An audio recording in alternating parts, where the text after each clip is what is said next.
Hello and welcome back to Collecting Smoke.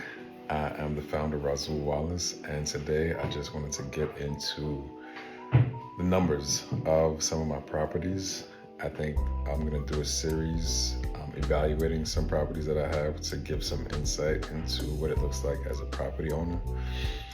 So this first property is going to be the first one that I purchased, I moved into. It was a three-family home, and the mortgage for this property was, I bought it for $155,000. I bought it FHA with 3.5% down, and they were asking $150, but I think I bought it for $155 with $5,000 in seller concessions. So that $5,000 went to my closing costs. So the down payment, the 3.5% on the $155 was $5,425. And the closing costs, I think they would have been somewhere in the range of $9,000, but I had $5,000 seller concessions. So when I went to closing, I had to bring a check for about $9,000. I don't remember exactly, but it was $9,000, give or take a few hundred. And I didn't even have the full $9,000. I think I took like 5 or 6 from my retirement account, and then I borrowed the rest from my dad and my sister, and I paid them back with interest. My sister scalped me for 16%. But it was a necessity for me at the time. But my mortgage was $1,223 or $1,223. That includes taxes, insurance, principal, interest, PMI, and then as a property owner in Connecticut, you're responsible for water and sewer. That ran me about approximately $200 a month. So it was costing me about $1,423 a month. And I was getting, while I was living there, $1,600 a month from the other 2 units. So I was essentially living for free. I lived there for 5 years. And it allowed me to save some money.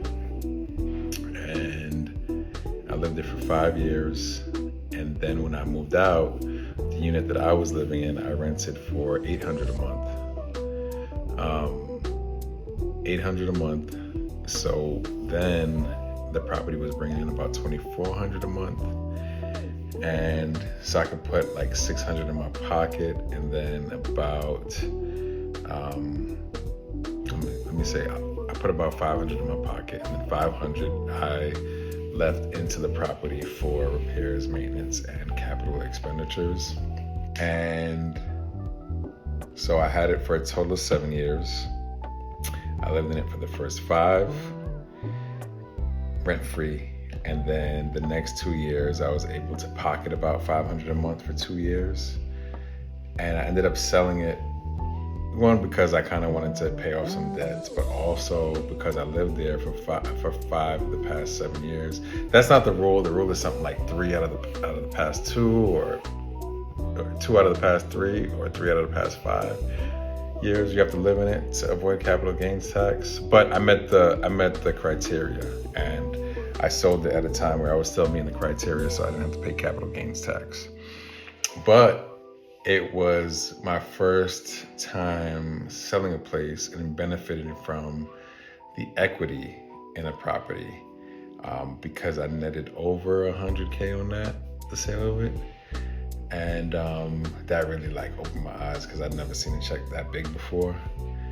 And what I ended up doing with the funds was paying off a bunch of debt that I had from, I think I talked about some other investments that I had. So there's some debts that I had from some other investments, and the other half I reinvested into other properties and projects. One being Husky Investment Group, another being another property that I acquired. And I think that's it. That sale really shifted my priorities from cash flow, which was my focus because I wanted to replace my income from my job to be able to leave my job, to equity. Cash flow is still important, right? Because cash flow allows you to hold on to a property as long as you need to before you sell it. but seeing what I made from the equity was probably more than I had gotten over the course of the past 7 years. So it really shifted my perspective to consider that much more strongly. I hope this was clear. I guess like all my videos, but yeah, I think if you can, they call it house hacking.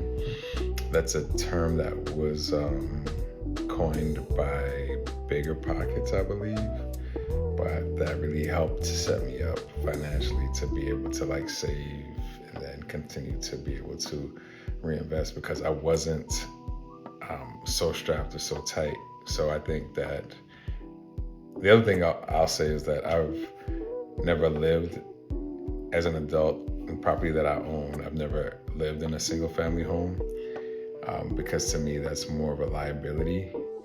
I do own one, but I only have it as an Airbnb. And I think that if you're comfortable with it, it's a well worth the investment. I think that's all I got for now. Thank you for listening, and remember to rein yourself in. Have a good one.